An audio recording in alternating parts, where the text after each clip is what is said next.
Tras presiones de agrupaciones de derechos humanos y de sectores del oficialismo, Patricio Fernández renunció a su cargo como asesor presidencial para la conmemoración de los 50 años del golpe de Estado. Las peticiones de su salida surgieron tras una entrevista que Fernández dio a la radio de la Universidad de Chile, donde de manera textual señaló que la historia podrá seguir discutiendo por qué sucedió o cuáles fueron las razones o motivaciones para el golpe de Estado. Cierra comillas. Palabras que, según las agrupaciones, relativizan los hechos ocurridos en septiembre del 73. La renuncia fue informada mediante un comunicado de prensa en el Palacio de la Moneda, donde se esgrime que el presidente Boric comprende las razones presentadas por el ex asesor para justificar su dimisión al cargo. Recordemos que este lunes Fernández fue consultado por sus dichos y si es que él se arrepiente de haberlos formulado, a lo que él contestó con una negativa, evitando en todo caso explayarse al respecto. Cuando el día termina, comienza medianoche. Presentamos Medianoche. Y estamos ya en contacto con el diputado, jefe de bancada del Partido Comunista, Luis Cuello. Diputado Cuello, buenas noches. Gracias por recibirnos. Buenas noches, Matías. Muchas gracias por la invitación.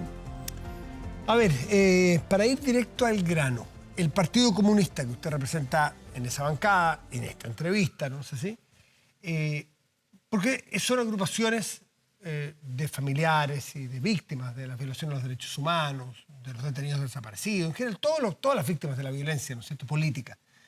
Los que, hasta donde yo sé, todas, usted me dirá si a lo mejor no, unánimemente presionaban porque estimaban que Fernández no era la persona adecuada después de lo que sucedió. Pero esas son las agrupaciones.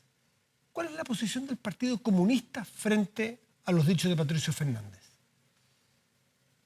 Bueno, nosotros como bancada del Partido Comunista lo que hicimos fue respaldar la posición y la opinión de las agrupaciones del Movimiento de Derechos Humanos que indicaban claramente que Patricio Fernández, en su rol de coordinador de la conmemoración de los 50 años del golpe de Estado, no representaba el espíritu que se requiere para un evento tan importante, un evento de características históricas tan relevante. Y por lo tanto respaldamos la petición de renuncia, puesto que yo creo que Patricio Fernández siguió una línea más o menos coherente en su discurso.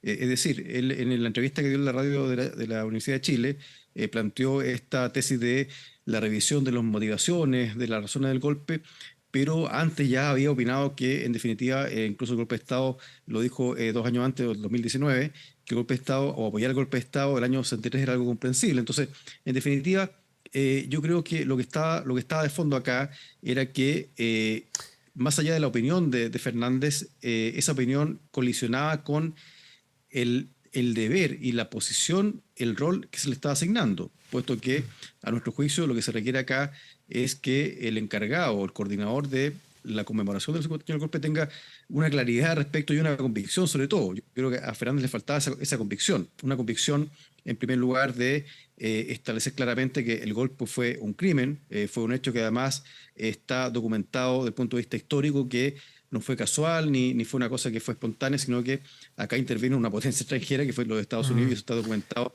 en los informes del Senado norteamericano. Entonces, es una sorpresa. Ahora, lo que uno debe intentar leer, creo yo, es los contextos en los cuales se dicen y por lo que uno lee la frase completa de Patricio Fernández, que puedo pasar a leerla, porque le pregunta Manuel Antonio Garretón en esta entrevista, respecto del golpe justamente, dice, ¿cuál cree que...? Dice, voy a leerlo más o menos textual, disculpe. ¿Es posible encontrar mínimos comunes, le pregunta Garretón? Mínimos comunes cuando tienes un porcentaje no menor de la población que te dice eso fue necesario, le dice Garretón a Fernández, eso es el golpe. Y Fernández responde, o sea, ¿cuál creo que es el empeño central al que estamos retados a estas alturas? Tú, le dice, la historia, podrán seguir discutiendo por qué sucedió, cuáles fueron las razones, motivaciones para el golpe de Estado. Eso lo vemos y lo vamos a seguir viendo. Esto es interesante porque creo que son indivisibles las dos respuestas, o sea, las dos partes de la respuesta. Lo que uno podría empujar, y es lo que él hacía como encargado, con todo el ímpetu y con toda la voluntad, es decir, ok, tú, los historiadores y los politólogos podrán discutir por qué y cómo se llegó a eso. Pero lo que podríamos intentar acordar es que sucesos posteriores a ese golpe son inaceptables en cualquier pacto civilizatorio. ¿Estas son palabras de un negacionista, a su juicio? Porque de eso se le acusó a Fernández.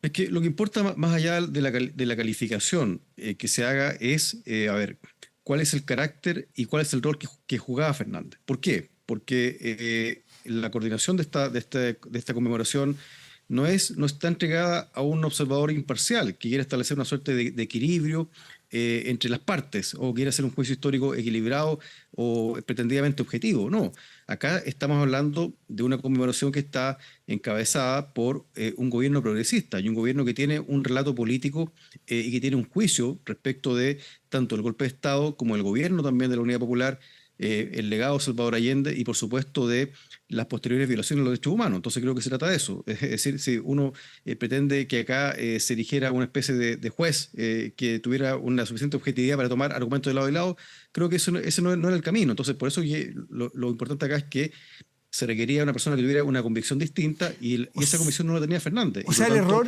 a juicio de ustedes, es del presidente Boric de haber puesto a Fernández.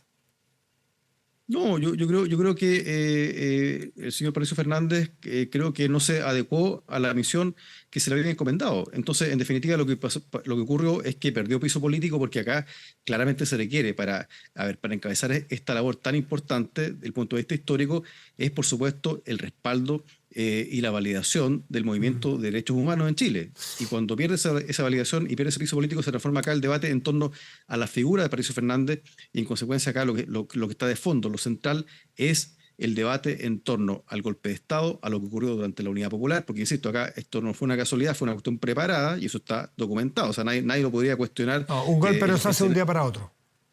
Por supuesto, o sea, la muerte el secuestro y muerte del general Schneider fue claro, preparado desde afuera, eso fue mucho antes de que... Fue antes de que asumiera el presidente Allende. Exactamente, tal cual.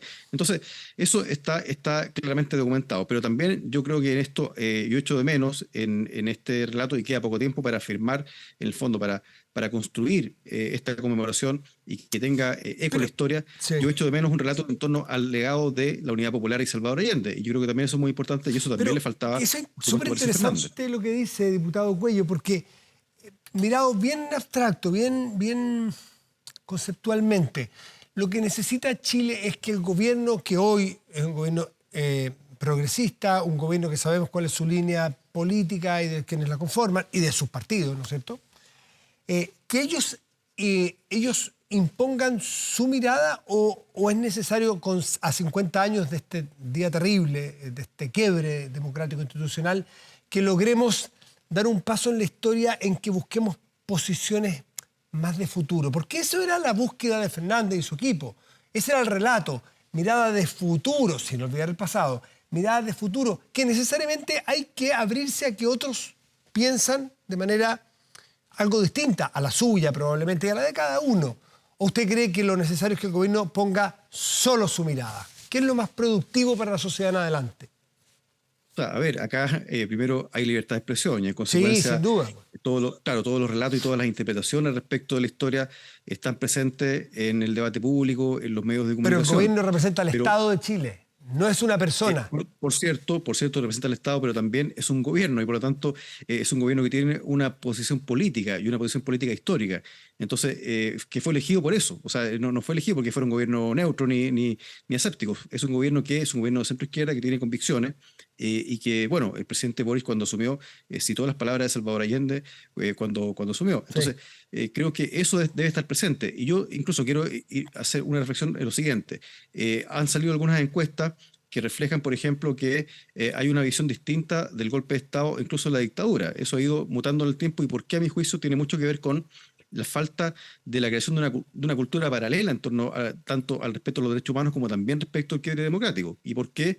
Porque en definitiva, a mi juicio, es un hecho constatable que las nuevas generaciones desconocen en su mayoría los hechos, la secuencia de hechos que condujeron a la ruptura democrática, al uso de las Fuerzas Armadas para romper con la democracia chilena y también con las violaciones de los derechos humanos. Entonces, esa relativización que se hace y que recoge la encuesta tiene que ver también con que en definitiva también aquí han faltado políticas educacionales y también porque en definitiva también hay que hacer un juicio crítico respecto incluso de lo que de la relevancia que se le da a través de los medios de comunicación al juicio histórico respecto al golpe de Estado. Han habido acá muchas décadas de silencio, a mi juicio, al respecto. O sea, y un caso muy concreto, yo creo que muy simbólico, es por ejemplo que el documental que retrata la secuencia y que retrata el proceso de la Reunión Popular y cómo se llegó al golpe de Estado, que es La Batalla de Chile, un documental premiado en todas partes del mundo. Hace 2 semanas lo revisité. Bueno, de Patricio Guzmán. así es, bueno, pero fíjese usted que es un documental que lamentablemente muy pocas veces ha sido transmitido por televisión abierta y creo, claro, no es el único documental, pero creo que eso simboliza en el fondo. Está abierto en la Cineteca para quien quiera verlo, ¿eh?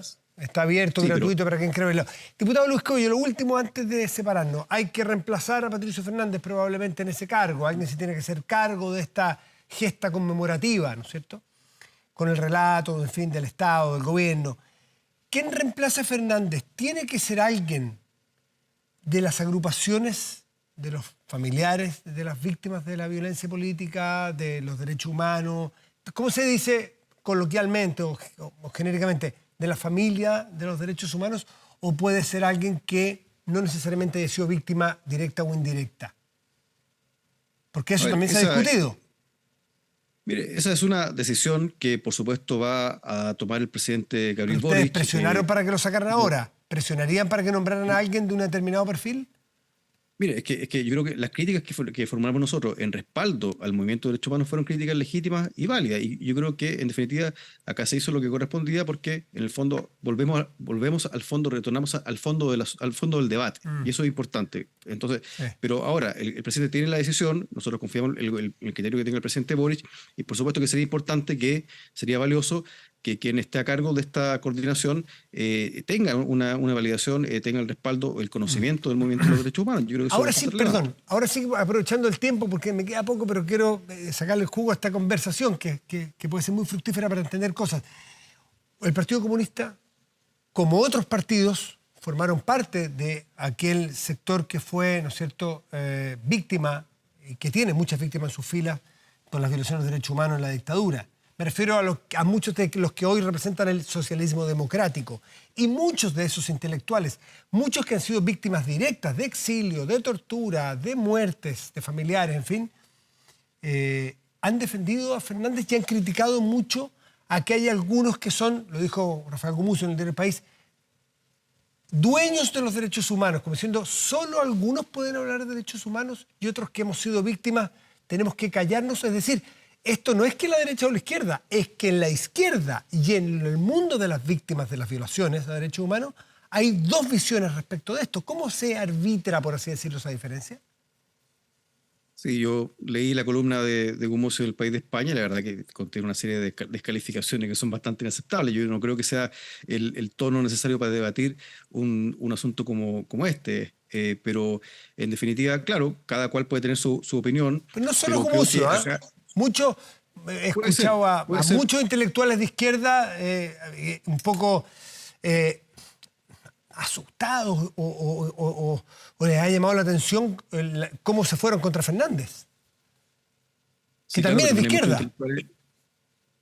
Mire, bueno, cada cual sabrá si es de izquierda o no, pero también hay muchos intelectuales, muchas personas que también han echado de menos, por ejemplo, en el relato de los 50 años, la presencia de Salvador Allende. Yo creo que eso también hay una crítica al respecto. Entonces, acá hay visiones diferentes, eso está claro, pero creo que también hay un sentimiento mayoritario dentro de la izquierda que se expresó en relación a esta polémica. Y yo creo que la solución ha sido la solución más sana, porque eso nos permite, tomar el poco tiempo que queda de aquí a septiembre para que en definitiva tengamos gestos concretos en búsqueda de reparación, de justicia y sobre todo de ejercer la memoria, el derecho a la memoria, que creo que es un derecho que se ha ejercido poco y que ha sido silenciado en Chile lamentablemente durante muchos años.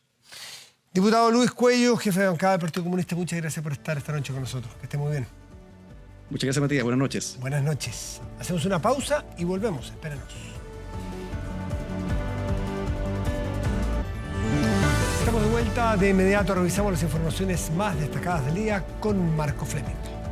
Hola Matías, hola a todos en sus casas. Comenzamos el resumen informativo aquí en Medianoche. 1:34 a.m. La confesión del presidente de Revolución Democrática, que admitió conocer con antelación antecedentes del caso Democracia Viva, puso en aprietos al gobierno. ¿Cuándo se enteró el presidente de la República? Parlamentarios plantearon dudas y críticas, obligando al gobierno a responder inmediatamente. Nosotros no le informamos ni al ministro Jackson ni al ministro Montes. Ni al ministro Jackson ni al ministro Montes. No fue una, sino que varias oportunidades que la pregunta se formuló y sus evasivas generaron una polémica de proporciones. Yo no voy a responder preguntas relacionadas con eso. Juan Ignacio Latorre no tuvo problemas en reconocer que nada le informó a los ministros Montes y Jackson, pero esa certeza jamás llegó cuando las consultas apuntaron hacia el jefe de asesores del segundo piso, Miguel Crispi, sabía de la información. Las dudas se instalaron y también la molestia en el Palacio de la Moneda. Tuvimos una información parcial, muy genérica, muy precaria. Latorre insistió que la información recibida fue parcial, pero su respuesta de este martes solo amplió las dudas en algunos parlamentarios que se preguntaron cuándo el presidente de la República se enteró del caso Democracia Viva. La cronología es la siguiente. El 2 de mayo, los funcionarios del Serviu de Antofagasta alertaron sobre los convenios de Democracia Viva y la Seremía a la despedida subsecretaria de Vivienda. Poco más de un mes después, los principales investigados en este caso entregaron a Latorre la información parcial como él la calificó. Al día siguiente, la alerta se encendió en el Ejecutivo por un oficio de la diputada Giovanna Ahumada que exigía información por el polémico convenio. El conocimiento que nosotros tuvimos fue entre un oficio, el conocimiento que había una investigación. Un oficio que envía la diputada Giovanna Ahumada, que es la semana anterior. En medio de eso, me imagino que no puedo hablar por el senador Latorre. 9 días después del oficio, el medio Timeline de Antofagasta destapó el caso. Apenas yo supe, personalmente, que es alrededor de la fecha de publicación del medio Timeline, que podían existir irregularidades, dije inmediatamente, se tiene que entregar toda la información, se tiene que averiguar todo lo que corresponda y no se va a defender a nadie. A juicio de la diputada que envió el oficio, las palabras del presidente solo provocaron más interrogantes. Si estaba informado de mi oficio para investigar el caso de la Fundación Democracia Viva, no me explico cómo no me informó oportunamente el ministro Montes. El presidente de la República y el segundo piso mantuvieron estos hechos escondidos debajo de la alfombra y cuando salieron a la luz se vieron obligados a reaccionar. Cuestionamientos que el gobierno intentó aclarar. Existe un oficio del 7 de junio de solicitud de información, de fiscalización de una diputada dirigida, y esto es bien relevante para efectos de comprender bien lo que hoy día se ha señalado, dirigido al Seremi de Vivienda de Antofagasta. Por lo tanto, ese oficio ni fue dirigido al Ministerio de Vivienda, ni tampoco menos a la Presidencia de la República. Las fechas ahora podrían complicar a la Moneda, todo por las confusas declaraciones del presidente de RD. Voy a entrar a la sala ahora, chiquillos, después voy a hablar. Voy a entrar a la sala, muchas gracias. Permiso. ¿Ha pensado en renunciar? Que estén bien. Latorre vive complejos momentos, más si el socialismo democrático perdió su confianza en él. Esto porque aseguró que conoció con antelación el caso Democracia Viva, lo que no le había revelado a sus pares oficialistas. Se rompen las confianzas cuando hemos sostenido reuniones durante varios días y donde hemos tenido otra información. Hay un dicho popular que dice que estamos como los maridos engañados. Nos afecta a los demás que manejamos menos elementos que lo que hemos tenido. No debiéramos, en un momento como de crisis como la que está viviendo Revolución Democrática, hacer leña del árbol caído. Hasta ahora la tradicional reunión oficialista del viernes se mantiene, pero la duda es si a esta llegará Juan Ignacio Latorre como presidente de partido. Es algo que debemos conversar con nuestras bases, qué opinan nuestros militantes de los distintos territorios. Hacia afuera se pueden decir muchas cuestiones, yo puedo opinar muchas cosas, pero lo importante es lo que diga nuestro partido. Crisis desatada en RD, donde el presidente del partido y el ministro fundador de la tienda son el blanco de críticas transversales. Cuestionamientos por doquier han llegado por el mal manejo de la crisis, tanta que las últimas actuaciones han golpeado directo al Palacio de la Moneda. Y la Contraloría General de la República anunció una inédita auditoría nacional para todas las transferencias realizadas desde el Ministerio de Vivienda a fundaciones desde 2021. Esta acción contempla también fiscalizaciones en otros servicios. La Contraloría General de la República informa el inicio de una auditoría nacional a todas las transferencias realizadas desde el Ministerio de Vivienda y Urbanismo hacia fundaciones, entre los años 2021 a la fecha. Potente señala anuncio inédito de la Contraloría que suma nuevas acciones al caso Convenios. Acción fiscalizadora al MIMBU para evaluar las transferencias realizadas a las distintas fundaciones a partir de 2021. Auditorías que contemplan áreas como asignaciones directas, rendiciones de gastos, ejecución presupuestaria, entre otros aspectos. Evaluación sin importar los montos, el hecho que anteriormente no permitía las alertas cuando un caso tenía características que podrían levantar sospechas. Todos los tratos directos debieron haber pasado por el mecanismo de control de reemplazo de la Contraloría. Todos. La pregunta es a la Contraloría. ¿Por qué no saltaron las alarmas con los fraccionamientos de pago? Que se investigue todo lo que sea necesario para saber con exactitud dónde se han hecho las cosas en forma correcta y dónde han habido errores y dónde pueden haber habido delitos. Evidentemente, si la Contraloría moviliza todo el personal que requiere para revisar todas las transferencias de cierta época en adelante, es porque siente que si el río suena es porque piedras trae. Fiscalización a la que se le exigió extrema celeridad para detectar cuanto antes eventuales irregularidades que podrían derivar en sumarios o denuncias ante el Ministerio Público. Auditorías que también se realizarán en las seremías y gobiernos regionales. Se realizarán acciones de fiscalización en otros servicios, en virtud de las presentaciones realizadas por parlamentarios y ciudadanos. El caso Convenio nuevamente llevó al ministro Montes al Congreso, instancia donde rectificó sus dichos tras apuntar este martes al gobierno anterior como responsable de los proyectos y montos asignados a las fundaciones. Lo que yo dije ayer es que el método, el sistema viene de antes y se está investigando ahora irregularidades cometidas dentro del actual periodo. Auditoría que podría salpicar a otros ministerios. Desarrollo Social es una de las carteras en la lupa tras la denuncia de la senadora Yasna Proboste por un convenio de 160 millones de pesos con la Fundación Visible en Atacama. Probablemente quienes más interesados estamos en que esto se esclarezca y tenga sanciones claras son quienes hemos sido hoy también apuntados y por lo tanto no les quepa ni una duda que la colaboración tanto en términos personales como también institucionales va a estar para que estas situaciones no solamente se esclarezcan, sino que sean sancionadas. Anuncio de una nueva acción fiscalizadora, esta vez desde Contraloría, cuando la presión por un nuevo cambio de gabinete que involucra al ministro Montes y al ministro Jackson se escucha con fuerza en el Congreso. El gobierno tiene que asumir su responsabilidad, hacer la autocrítica y que saque a la gente mala y ponga gente buena. Es evidente que ambos ministros en este momento están dando más explicaciones que demostrando capacidad para dirigir al gobierno. No podemos creer que el ministro Jackson peque de ignorancia al decir yo no sabía lo que mis amigos con quienes me he reunido durante los últimos 10 años y que han estado, ¿cierto?, haciendo este tipo de colusiones. De nada sirve estar en la lógica de la cacería de brujas en esto, porque de verdad que va a ser una historia de nunca acabar en todo sentido. Ministra, desde el gobierno entonces, ¿no se está analizando entonces la posibilidad de un ajuste en los equipos ministeriales por ahora? No, además que, a ver, no es la oposición la que establece los cambios de gabinete ni qué ministro o ministra tiene que salir. Acción de Contraloría que permitiría encontrar irregularidades a través de una investigación exhaustiva que comenzó a la 1 de la tarde de este miércoles. La CPC y el gobierno volvieron a sentarse a la mesa tras la polémica generada por la negativa del gran empresariado a apoyar un alza en los impuestos.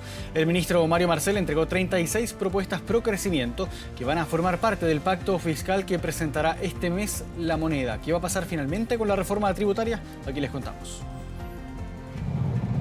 Primera hora de la mañana y los distintos gremios del gran empresariado llegaban hasta el Ministerio de Hacienda. Primer cara a cara entre el ministro Marcel y la CPC, tras la negativa manifestada hace 2 semanas por la multigremial a la idea de subir los impuestos.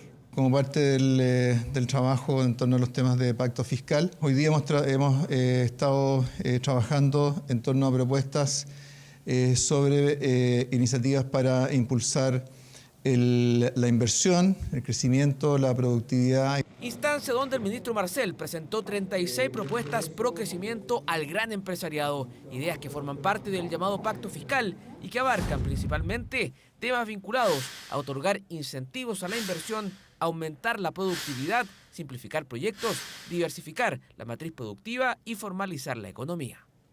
Hemos tenido una buena reunión con 36 medidas que consideramos atractivas y además están en línea con lo que nosotros hemos estado solicitando. Son los temas en los cuales vamos a estar trabajando con ellos. Eso no quiere decir que el tema tributario desaparezca, ¿cierto? Lo vamos a seguir trabajando con otras contrapartes, va a formar parte de nuestra propuesta.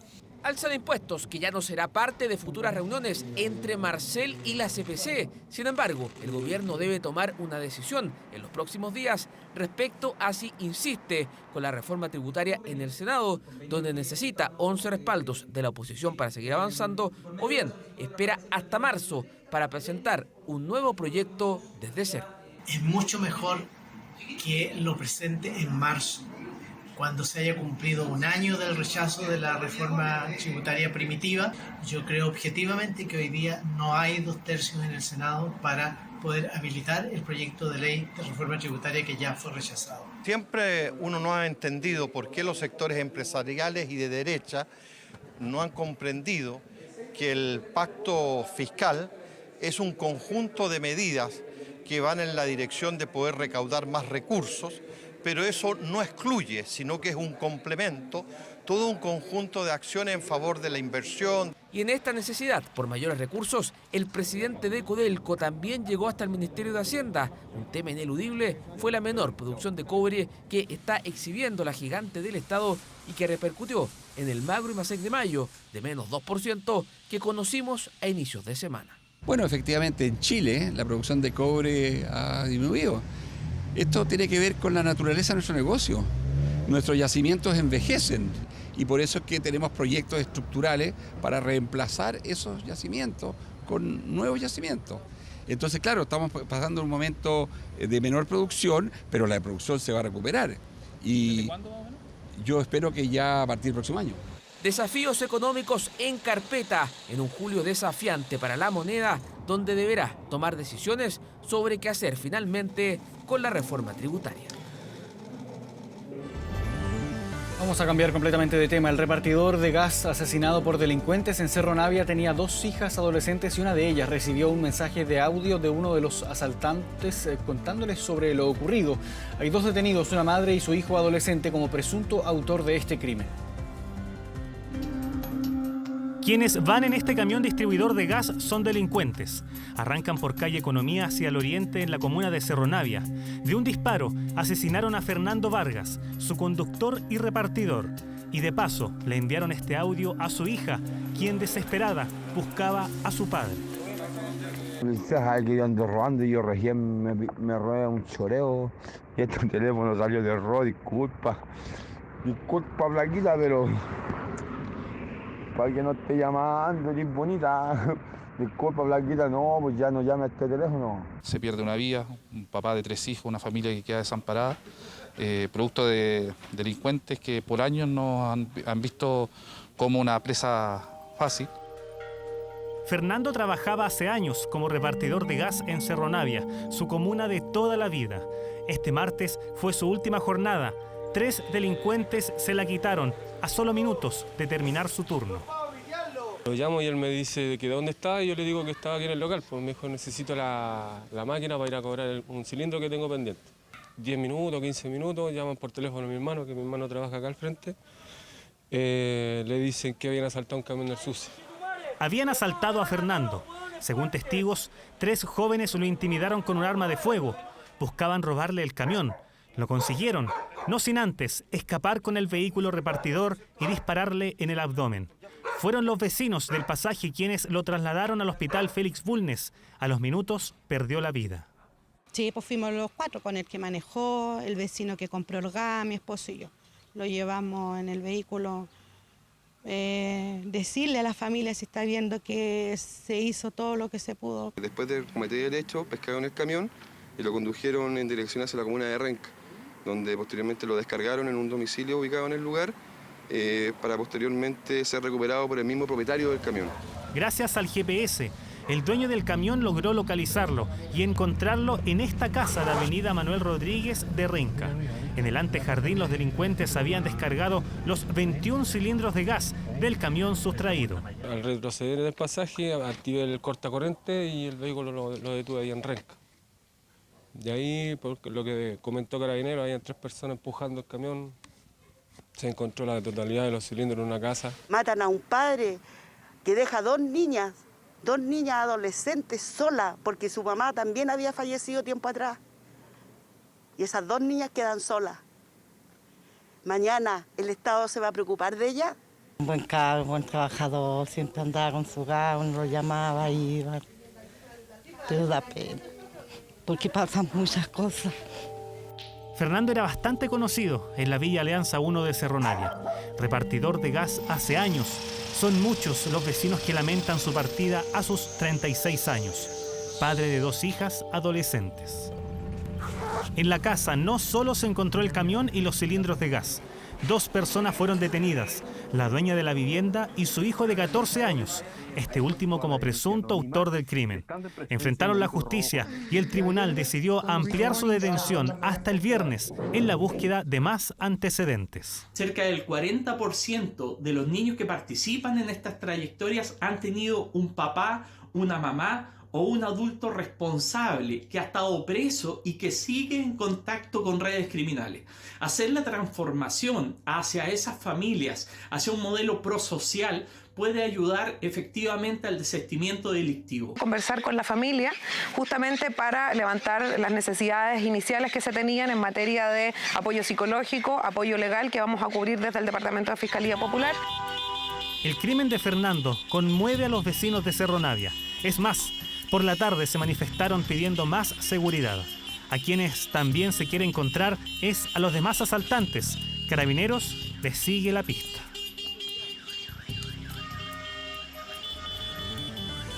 Y una brutal agresión sufrió el alcalde de Zapallar tras defender a su familia de un violento asalto en su domicilio. Los delincuentes lo maniataron y golpearon para robarle su vehículo.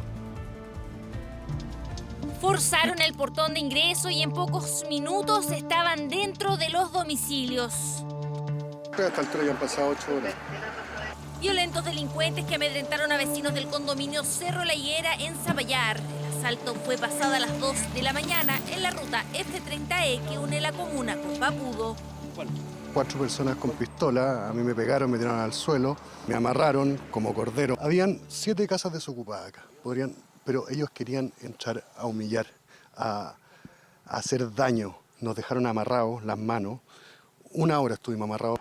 Tras maniatar a este hombre se llevaron su vehículo, el que apareció completamente calcinado, pero antes de huir, los delincuentes hicieron lo mismo en una segunda vivienda del condominio. Esta vez, el blanco fue la casa del alcalde de la comuna de Zapallar, Gustavo Alessandri. Se llevaron su automóvil, que aún no ha sido encontrado por la policía.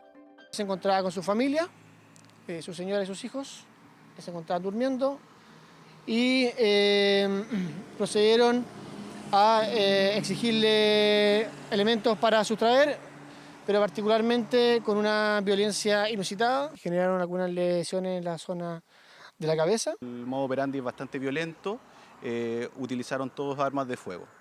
Lesiones que obligaron a internarlo en el Hospital Biprovincial Quillota Petorca. Posteriormente fue trasladado a una clínica de la capital. Terrible lo encuentro. Estamos muy mal, lamentablemente. Aquí en Chile ya nadie se salva, pues nadie. Lo encuentro espantoso. Fíjate que ya no podemos ni dormir tranquilos. Choqueado tras el episodio, la autoridad comunal solo publicó una declaración a través de redes sociales. Señalar que fue una situación extremadamente violenta y que como cualquier esposo y padre chileno hice lo posible por defender a mi familia de las amenazas y agresiones de nuestros atacantes. Hoy que vivo en carne propia la violencia de un ataque delictual, quiero insistir en el llamado que he venido haciendo hace mucho tiempo a implementar soluciones inmediatas y efectivas frente a la delincuencia desenfrenada que asola a nuestro país. El Ministerio Público ya inició una investigación. La PDI no descarta que los sujetos hayan estado dateados. Eso va a ser parte de nuestra materia de investigación. En nuestro caso, como gobierno, nos ponemos a plena disposición, no solamente para agilizar y mejorar y acompañar los procesos que están realizando nuestras policías, sino que también para luego asegurarnos que quienes resulten responsables respondan ante la justicia, ante esta situación que, insisto, no puede vivir ninguna familia en nuestro país.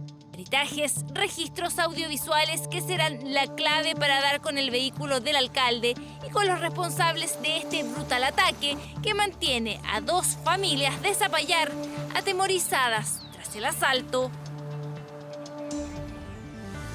Confiados en que los presuntos delitos lograron ser acreditados, el Ministerio Público y las familias de las 6 jóvenes que acusan a Martín Pradenas de abuso sexual y violación esperan que este viernes nuevamente sea declarado culpable. La defensa insiste en su inocencia y espera su absolución. ¡Justicia para Antonio! ¡Justicia! Señora.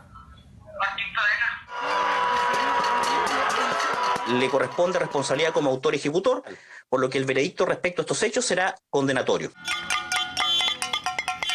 En todo esto llevo 3 años preso por algo que no hice.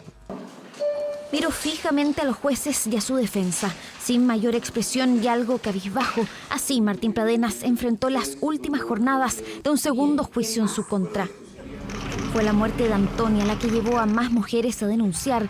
6 jóvenes lo acusan de haberlas atacado sexualmente y en un primer proceso la justicia lo confirmó y condenó a 20 años. Pero luego de que la Corte Suprema anulara el fallo por la imparcialidad de un juez, todo volvió a cero. Nuevamente los testimonios y pericias fueron presentados ante el Juzgado de Garantía de Temuco, el que este miércoles escuchó los alegatos de clausura. Ese denominador común, su señoría, se llama Martín Pradenas Dur, y el hecho que en alguna época de su vida el acusado, el representado de la defensa, las agredió sexualmente. Las cosas no son como se están Una diciendo. condena de más de 40 años de presidio es lo que pide el Ministerio Público. La Fiscalía afirma que los 5 delitos de abuso sexual y las 2 violaciones que habrían ocurrido entre 2010 y 2019 fueron acreditados. Así también un modo de actuar reiterado del acusado al aprovecharse de situaciones de vulnerabilidad. Se incorporaron elementos que dan cuenta de cada uno de los hechos que hemos imputado en nuestra acusación. Ahora ya es decisión del tribunal determinar aquello, pero a nuestro juicio se han acreditado cada uno de ellos. Confiamos en que sí va a ser un veredicto condenatorio porque las pruebas son las mismas que en el juicio anterior. Aquí lo que se ha demostrado es que hay relato de una víctima que se ha mantenido en el tiempo y un relato que es contumaz. Creo que está muy acreditado todos los hechos. La prueba que se ha rendido en esta causa es extraordinariamente contundente. Para los querellantes y las familias, las pruebas son contundentes. Confían en que será otra vez declarado culpable. Creemos que hemos dejado plasmado con mayor firmeza las pruebas. Pienso, cierto, que vamos avanzando y hemos aportado en esta justicia para las víctimas de delitos sexuales. Una visión opuesta es la que tiene la Defensoría Penal Pública, la que busca la absolución de Pradenas, quien insiste en su inocencia. Esperamos una valoración adecuada de la prueba y en ese sentido que se acoja lo que plantea la defensa en cuanto a que estas resultan insuficientes para arribar a un veredicto condenatorio. ¿Confían en su inocencia? Por supuesto que sí. Insisto, y lo digo de frente, yo no me puedo hacer responsable de algo que yo no hice. La decisión será comunicada este viernes a las 9 de la mañana. Ahí se conocerá la determinación del tribunal, la que en una audiencia pública dirá si absuelve o condena a Martín Pradenas. Bueno, yo soy Martín Nicolás Ignacio Pradenas. Bien, muy bueno. 1 de la madrugada con 58 minutos. Vamos a una pausa a medianoche y ya volvemos. Estamos de regreso en medianoche. Vamos de inmediato a las calles de Santiago para tomar contacto con Carlos Melín, que nos va a contar qué es lo que ha ocurrido en estas últimas horas. Carlos, ¿cómo estás? Buenas noches. ¿Cómo estás, Marco? Buenas noches. Sí, vamos a comentar algunos de los hechos policiales de las últimas horas, partiendo por el que tiene que ver con la muerte de 2 personas que fueron baleadas durante la noche de este miércoles en la comuna de La Pintana. De acuerdo con la información que hasta ahora se maneja, un vehículo Hyundai de color gris, así lo describen los vecinos, pasó por este sector en la intersección de Gabriela Figueroa con San Marcial, disparando un número indeterminado de disparos, ráfagas de decían los vecinos, en contra de un grupo de personas que estaban en esta esquina. Y es ahí cuando resultan dos de ellos, dos hombres adultos de 27 y 30 años, fallecidos a raíz de esto. De inmediato fueron atendidos por vecinos, quienes los llevaron rápidamente hasta el Hospital Padre Hurtado, donde posteriormente fallecieron. Además de ellos, una tercera persona involucrada en esto, una mujer, fue baleada en uno de sus brazos. Ella está fuera de riesgo vital, pero fueron estas dos personas que presuntamente, de acuerdo a lo que creen los vecinos, habrían sido confundidos con otras personas. Eso es información que la policía está tratando de recabar. Yo los quiero invitar a continuación a escuchar parte de las declaraciones que hasta ahora se conocen. Las dos vecinas con los dos cabros en la esquina. Y fue una cosa de minutos que pasó un auto gris, y tiró así como con una metralleta balazo a los dos cabros. Y ellos empujaron a las vecinas para que cayeran y salvarlas, como que ellos las salvaron. ¿Para evitar que ya no reciban los balazos? Sí, porque le llegaron a ellos, no le llegaron a las vecinas. Así no le hubieran llegado a ellas. Sí, pero no, con revólver se sintió como metralleta. Eran metralletas. Se sintieron una garrafa de balazos. Y llegan y dicen, mataron al Brian, mataron al Brian. ¿Cuántos jóvenes eran los que fallecieron? ¿Usted los conocieran de aquí? Sí, pues, del primer piso. Yo vivo en los de allá, él vivía al frente, el Brian. Y el otro niño no sé de dónde era, siempre estaba con él afuera y sí. Siempre estaban juntos. Piteaban juntos ahí, conversaban. Y a pasear sus perros para allá, el cabrito el Brian tenía 4 perritos, los mantenía bien, les daba comida, agüita. Claro, Brian y Víctor son estas dos personas. Preocupante situación para los vecinos de la población Santo Tomás, porque justo esto ocurre al costado de un colegio, del Colegio Cardenal José María Caro. Acá hay multicanchas, hay una plaza donde hay muchos niños. Bueno, preocupante situación que está a cargo de la Brigada de Homicidios de la Policía de Investigaciones. Vamos a comentar otro hecho policial para darles cuenta de una banda que fue detenida, compuesta por 7 personas, una banda de ciudadanos peruanos que fue detenida por la Policía de Investigaciones, esto tras diferentes diligencias, ya que estas personas realizaban diferentes robos a comerciantes chinos entre las regiones de Coquimbo y del Maule. De acuerdo con la información proporcionada, estas personas se aprovechaban de estos ciudadanos extranjeros por la barrera idiomática, lo asaltaban en diferentes centros comerciales, en mall chinos, en restaurantes, entre otros, y de esta manera, al no poder ellos defenderse, al no poder comunicarlo de buena manera, es que cometían estos delitos. Sin embargo, la Policía de Investigaciones pudo, a través de uno de sus peritos, conversar con ellos, recabar información respecto de estos robos, y es así como se detiene a estas 7 personas, 5 mujeres y 2 hombres que cometían estos ilícitos, algunos de ellos con condición irregular en nuestro país. Vamos a escuchar declaraciones en torno a este tema. De los 7 detenidos, 4 de ellos tenían permanencia definitiva en el país, 2 de ellos tenían residencia temporaria y uno estaba con un ingreso clandestino en el país. Como ustedes ven, hay bastante armamento, munición, dinero en efectivo, hay documentación de los ciudadanos extranjeros que fueron víctimas de este delito, pasaporte, tarjetas bancarias.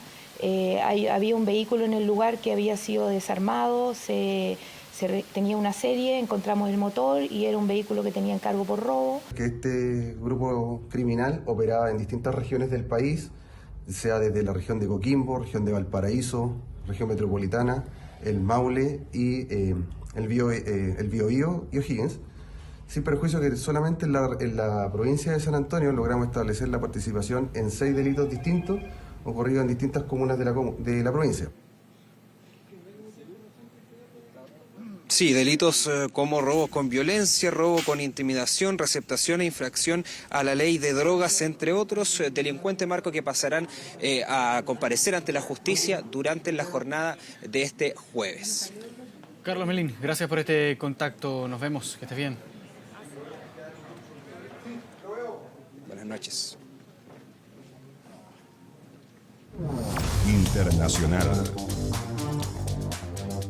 Vamos a noticias del mundo en medianoche. Comenzamos con imágenes del brutal ataque que sufrió una reconocida periodista de investigación rusa que estaba indagando violaciones a derechos humanos en Chechenia y que han dado la vuelta al mundo. Pero ¿quién es Yelena Milashina y cuáles son las repercusiones de este caso? Ponga atención. De alguna manera soy una periodista poco común en Rusia, porque puedo escribir exactamente lo que veo y lo que la gente me dice. No muchos periodistas pueden hacer esto actualmente. Durante más de 25 años, la reconocida periodista rusa Yelena Milashina se ha dedicado a investigar y destapar temas de derechos humanos y corrupción. El periódico independiente Novaya Gazeta ha sido su ventana para dar a conocer temas que por décadas el Kremlin ha querido dejar bajo la sombra. Así, las amenazas y los ataques han sido una constante en su carrera, a la que esta semana se sumó un nuevo y brutal incidente. Fue como un secuestro clásico, como los que solían hacer. Vinieron, tiraron el taxista del auto, se subieron, me agacharon la cabeza y me amarraron las manos. Me pusieron de rodillas y me apuntaron con una pistola en la cabeza. Están advertidos, salgan de aquí y no escriban nada, les decían los más de 10 agresores mientras la golpeaban a ella y al abogado con el que viajaba, Alexander Nemov. Destrozaron sus equipos y documentos, a él lo acuchillaron, a ella le raparon la cabeza, le lanzaron tinta verde y le fracturaron varios dedos. Un juicio de alto nivel en Chechenia era donde se dirigían ambos cuando fueron interceptados. Se trata del caso de Zarena Musaeva, madre de activistas exiliados por criticar al gobierno, quien ahora fue condenada a 5 años y medio de prisión. Su caso será un ejemplo para la historia sobre las relaciones entre Chechenia, su líder y las mujeres. Ella está siendo castigada por ser madre. No era una opositora. Y es que justamente casos como estos en la República de Chechenia, que hace parte de la Federación Rusa, han sido la principal área de investigación de la periodista, quien como pocas ha expuesto lo que hay detrás del brutal régimen de Ramzan Kadyrov, incluidas torturas contra homosexuales. Las autoridades chechenas han demostrado que las personas homosexuales, los sospechosos de extremistas y los defensores de derechos humanos son enemigos públicos. Los han llamado escoria y pervertidos.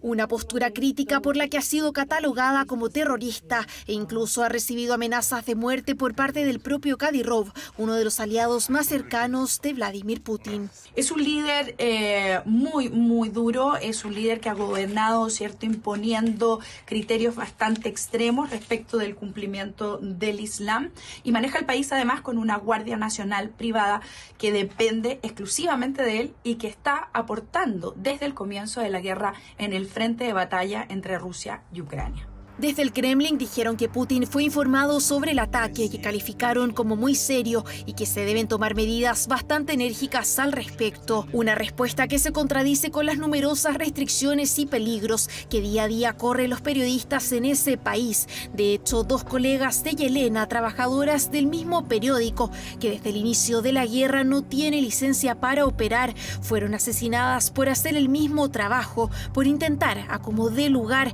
informar lo que las autoridades rusas no quieren que se conozca. Volvemos a nuestro país y vamos a cambiar completamente de tema. Esta es una excelente alternativa para pasar estas vacaciones de invierno en familia. Hablamos de Valle de Elqui, en la comuna de Vicuña, un destino que con el astroturismo y también con su variada gastronomía espera a los visitantes. Múltiples atractivos naturales, entre ellos cerros majestuosos y el privilegio de poder observar las estrellas y constelaciones en uno de los lugares reconocidos internacionalmente por sus cielos prístinos y limpios. Hablamos de Vicuña y sus bondades para estas vacaciones de invierno. Hemos alojado a Mayuca y hemos ido al observatorio. Muy rica las noches, tranquila, muy agradable estar acá. Está agradable el clima, está bonito, en la noche para ver las estrellas, recomendado 100%. En Vicuña, el corazón del Valle de Elqui, en la región de Coquimbo, espera a sus visitantes con más de 40 panoramas para estas vacaciones de invierno, desde cabalgatas y las clásicas rutas del pisco, el vino, la cerveza y hasta de los helados. Todo eso a 45 minutos de La Serena. Aparte que ahora hay muchas cosas que hacer, como estas actividades también hay más ferias, hay lugares donde ir. Ahora Vicuña está totalmente cambiando, realmente hay muchas actividades para hacer, así que sí. Y si de gastronomía se trata, acá podrá degustar de los sabores que entrega la cocina solar. Por ejemplo, este cabrito al jugo es un imperdible. Después de 4 horas de cocción queda maravilloso. La comida es rica, las atracciones también son buenas y ya hemos venido varios años acá. A esto se suman las actividades artísticas y culturales para toda la familia que tiene preparado el municipio de Vicuña durante este mes de julio. Vicuña es una comuna tremendamente entretenida y adicionalmente estas 2 semanas aún lo es un poco más. Por lo mismo, si la gente quiere panorama, lo va a poder encontrar claramente en la comuna de Vicuña. Tenemos distintos destinos y muy atractivos dentro de nuestra región que hoy día lo están esperando a usted. Tienen buenos alojamientos y solo sugerimos preferir a aquellos servicios que están registrados en Cernatur. Se espera que lleguen más de 60.000 personas a la cuarta región durante estas vacaciones de invierno. Hasta el momento la ocupación hotelera bordea el 70%. Aquí podrá encontrar hoteles y alojamientos para todos los bolsillos. La mayoría solicita relajarse, el wellness, que está de moda, bajar un poquito los niveles de estrés. Están buscando la observación astronómica, relajarse, un buen spa. Y nosotros contamos con todos esos requerimientos para dárselos dentro del mismo hotel a nuestros pasajeros. Generalmente son matrimonios de joven a mediana edad que vienen con hasta hijos adolescentes. Acá es la época. Durante el resto del año recibimos familias ya de más edad que vienen a estar más tranquilos que otra cosa y a explorar ciertamente las bondades del valle. Atractivos panoramas para disfrutar de unas merecidas vacaciones en familia. No olvide que esta es la tierra de la Premio Nobel Gabriela Mistral. Su historia es la cara de esta zona, un lugar mágico y encantador que guarda secretos y sorpresas para que haga de sus vacaciones días inolvidables. 2 de la madrugada con 17 minutos. De esta forma llegamos al final del bloque informativo de medianoche. Agradecemos que se hayan informado junto a nosotros y volvemos ahora con Matías del Río.